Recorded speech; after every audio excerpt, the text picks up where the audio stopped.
மகேஷ் பாவம் அப்படின்னு நினைக்கிறவங்க மறக்காம லைக் அண்ட் கமெண்ட் பண்ணுங்க. வாங்க வீடியோக்குள்ள போகலாம். நம்ம மகேஷ் வந்து ஆனந்தி உண்மையிலே லவ் பண்ணாங்க. அது மட்டும் இல்லாம ஆனந்திக்கு நிறைய விஷயங்கள்ல உதவி பண்ணியிருக்காங்க. காசு விஷயமா இருக்கட்டும், அது ஹெல்ப் பண்றதா இருக்கட்டும், நிறைய விஷயங்கள்ல நம்ம ஆனந்திக்கு சப்போர்ட்டா இருந்திருக்காங்க. ஆனா ஆனந்தியோட மனசுல அன்பு இருக்க காரணத்தினால மகேஷுக்கு வேற வழியே இல்ல. ஆனந்தியை விட்டு விலகி போறதுதான் நல்லது. அதை விட்டு ஆனந்தி வேற யாரையும் லவ் பண்றா, என்னைய லவ் பண்ணல, அவ என்னைய வெறுக்கிறா, என்னை ஏன் பிடிக்கலன்னு தெரியல அப்படின்னு சொல்லிட்டு நம்ம மகேஷ் வந்து புலம்பி புலம்பி குடிப்பழக்கத்துக்கு அடிமையாயிரு பார்க்கவே ரொம்பவே கஷ்டமா இருக்கு.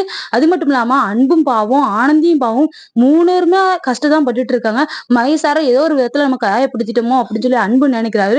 இன்னொரு பக்கம்னா நம்ம ஆனந்தி என்ன நினைக்கிறாங்க அப்படின்னா, மகேஷ ஒரு ஃப்ரெண்டா நினைச்சுமே அவர் நம்மகிட்ட வந்து லவ் ப்ரப்போஸ் பண்ணிட்டாரு அப்படின்னு சொல்லி ஆனந்தி ஒரு பக்கம் வந்து வேதனைப்பட்டுட்டு இருக்காங்க. இன்னொரு பக்கம் நான் மகேஷ் ஆனந்திக்கு ஏன் நம்மள பிடிக்கல, ஆனந்தி ஏன் வேற யாரையும் லவ் பண்றா, அது யாரா இருக்கும் அப்படின்னு சொல்லிட்டு யோசிச்சுட்டு அதே பத்தி யோசித்து யோசித்து அவர் மண்டை குழம்பிட்டு இருக்காரு. அதெல்லாம் பார்க்கும்போது நமக்கு அதுக்கு மேல கஷ்டமா இருக்கு. என்னடா இது 3 பேருமே நல்லவங்க. ஆனா 3 பேரும் இப்படி வேதனைப்படுறாங்களே அப்படின்னு நினைச்சு நமக்கும் கஷ்டமா தான் இருக்கு. எனக்கு ரொம்பவே கஷ்டமா இருக்கும். உங்களுக்கும் கஷ்டமா இருந்துச்சு அப்படின்னா மறக்காம கமெண்ட் பாக்ஸ்ல கமெண்ட் பண்ணுங்க ஃப்ரெண்ட்ஸ்.